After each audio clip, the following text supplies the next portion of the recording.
Go where your best prayers take you, unclench the fists of your spirit and take it easy.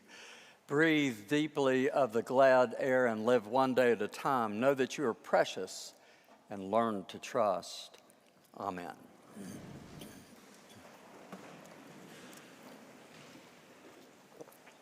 Well, good morning to all of you. I hope you're well. It's good to see everybody at church here this morning.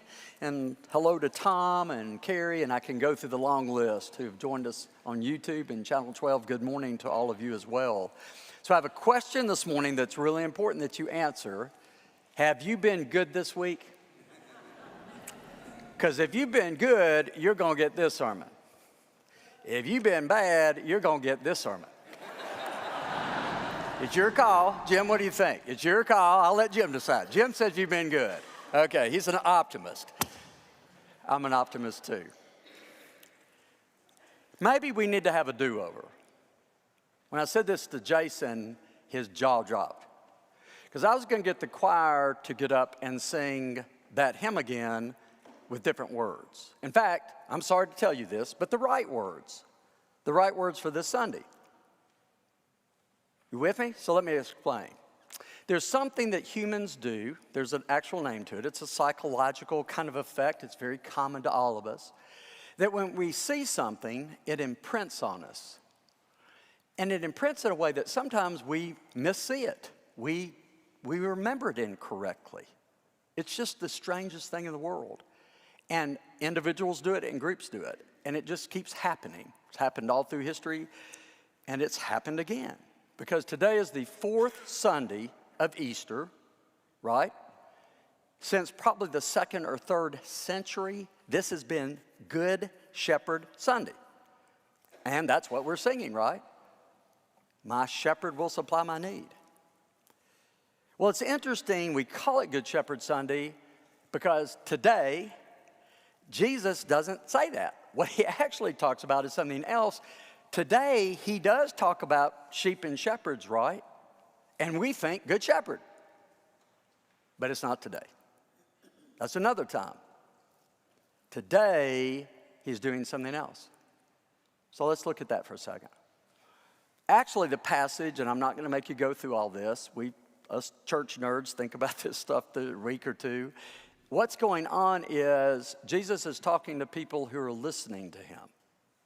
The Pharisees out in front of him in this group, the Sadducees, the rulers that they call them, maybe somebody from the chief priests, the high priest of Jerusalem, the elders in the synagogues, maybe a few rabbis are in the group.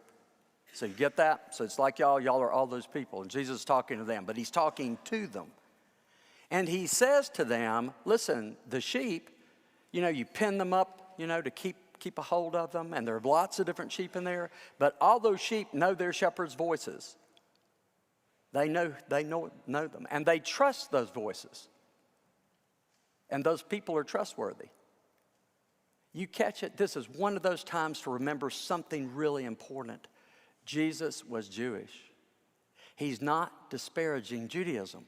He's paying them an incredible, incredible compliment. He says, all of you leading this, you're trustworthy. The people you lead know you. They trust you and you trust them. Y'all are bound together. But he goes on to just kind of imply, though, at the same time, they're good shepherds, but they're also gatekeepers. Because, see, they have all those sheep kind of pinned in. They're in one place. They're not bad people. They care for their flock. But they kind of gatekeep. So this Sunday, the choir has to get up and sing, my gate will supply my need. I'm not kidding. Jesus says, I am the gate. And we seldom even talk about it in this passage. Good Shepherd is so powerful to us that today Jesus says, wait a minute before we get there. I am the gate. This is really Gate Sunday. And if we are trying to emulate Jesus, then we are the gate. You are the gate. I'm not the gate any more than you are the gate. We are the gate, individually and collectively. I am the gate for the sheep, Jesus says. He says, whoever enters by me will be saved and will come in and go out and find pasture. And then we heard that lovely hymn, that Isaac Watts hymn. What better words? Go back and read it about the comfort and care and what is in that pasture. What a powerful image. So why is he the gate? Because he implies he's not a gatekeeper. And we are not gatekeepers primarily. We are gates. But we spend an awful lot of time being gatekeepers, don't we? It's part of life. And therein is the tension. It was in Jesus' day, 2,000 years ago, and it's true this morning, and it's alive and well, that tension. And it falls on you individually and me, and it falls on us collectively as the church. I had such a small little thing happen years ago that was so illustrative it stayed in me. Not here, but in me. So let me tell you what happened.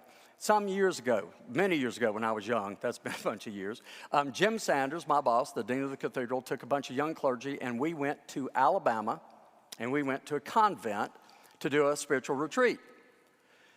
And so we got there. It was a beautiful place out in the country in Alabama. And they, by the way, are Catholics, Roman Catholics, and we were Episcopalians, but they were lovely. We got settled in.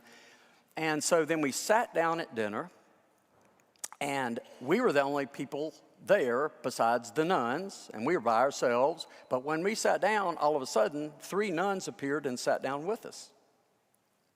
Well, I didn't think anything about it. They weren't eating, but we were. But they started talking, and it was great fun. You're in Alabama. What do you talk about in Alabama? Alabama football. It was hysterical. So we're talking about football, and we're talking about Tennessee and Alabama, and talk about our families. It was just the greatest thing in the world. They were the nicest women. And then at the end of dinner, they got up and left, and I did not see them again for 3 days. You see, we were in a cloistered convent. They don't talk, ever. But they came and sat and talked to us. Now, some wag asked me after, you and Jim actually didn't talk for 3 days. I got it, that's true. But we did our thing. But do you see? And Jim Sanders looked across the table at the young clergy, me being one, and said, do you know what just happened? Deer in the headlights? No, what just happened? He said, they just broke their main vow. They do not talk. They would probably die before they broke that vow. That's how tough these women are, how strong they are in their faith. They mean it. They do not talk. They pray and work. But they talk to us, and why? You can guess it. What were they doing? Come on, help me. They were being hospitable. They wanted us to be at home. They broke their vow for us to be in their space, the thing that was most precious to them. And boy, it hit here. I've never forgotten it. It was one of those lessons I needed to have. You see, they broke their vow because they wanted to offer us a pasture of spirituality. We were there to kind of think and pray and reflect about our lives, about our work together as clergy. They wanted us to rest and heal and come out refreshed. Maybe the same kind of pasture that Jesus says that the gates open people to. He says, I am the gate. I open people to the pasture. Who do we open people to as we are gates? What is the pasture that this church or any church opens for people if we are to do Jesus' work? If we are, again, I know it's clangy. I didn't say it, Jesus did. If we are the gates. We are not gatekeepers in that place. We become gates. Someone this week in Bible study said the finest thing. They said, you know, that pasture, that image of pasture, and we all get that if you spend any time outside the city, it's different. It's not a field full of rocks, broken down trees and limbs. It's a pasture. It's verdant. It's green. It's rich. It's good land, good grass, good shade, good water, good rest, a lot of plenty, a place just to sit and be. I think Jesus was saying very clearly, you don't have to read much into this to see it. He's saying, I am the gate. To challenge the Pharisees, Sadducees, rabbis, elders, leaders, and anybody else listening, and the church in our day, that one of our roles, and maybe one of our large roles, is to be the gate, not the gatekeeper. But I spend a lot of my time being a gatekeeper. The leadership here spends a lot of time being gatekeepers. Clergy are trained to be gatekeepers. Am I right? Why? Because we're here to hold and protect a tradition, to the way of life that we lead, that we love. I love it. You love it. I'm not debating that. The way we worship, the prayer books and hymnals in front of you, the hymns we sing, go on and on, the theology we teach, all of that stuff, that is part of it. And we prize it, and we're good at it, and it's good stuff all the way around. But what about the tension that was true in Jesus' day and is true right now for you individually and us collectively as the church, to be gates?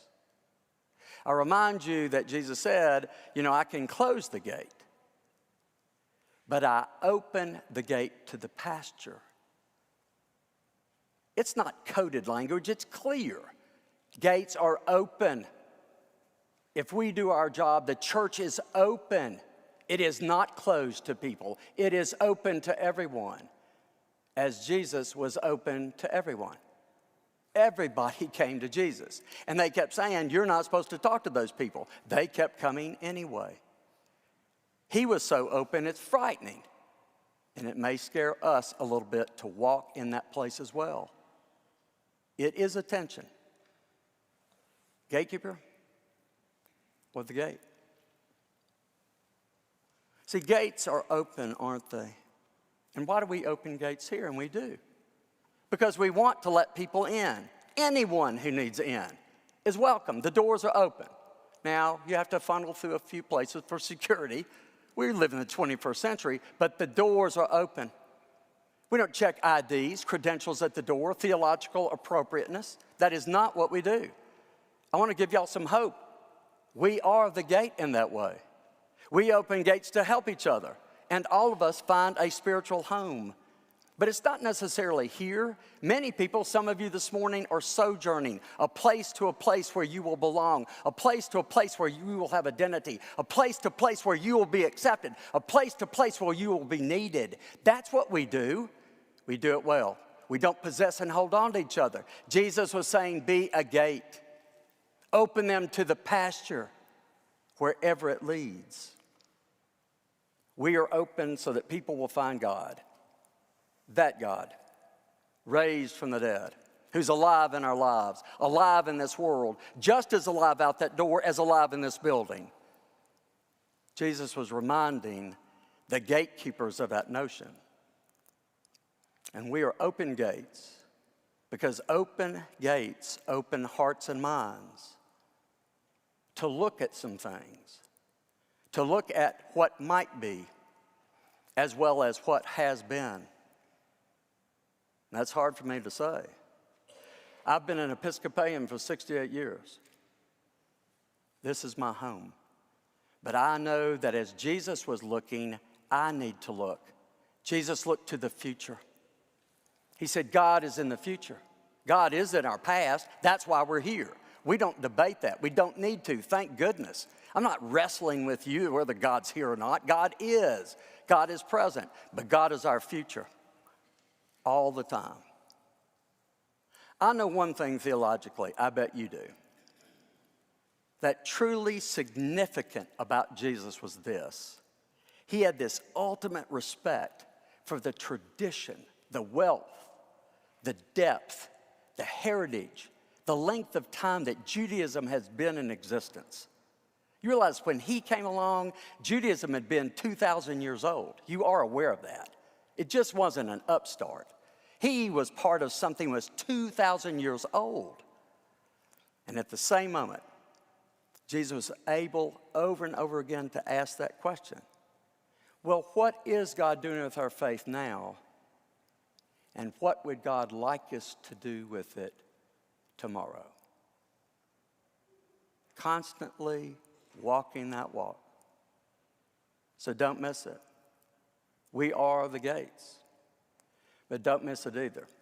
When you go out that door, or if you sneak out and go that door, or this door, that's where that future is. And you and I are being called by God into that future. And he will be with us.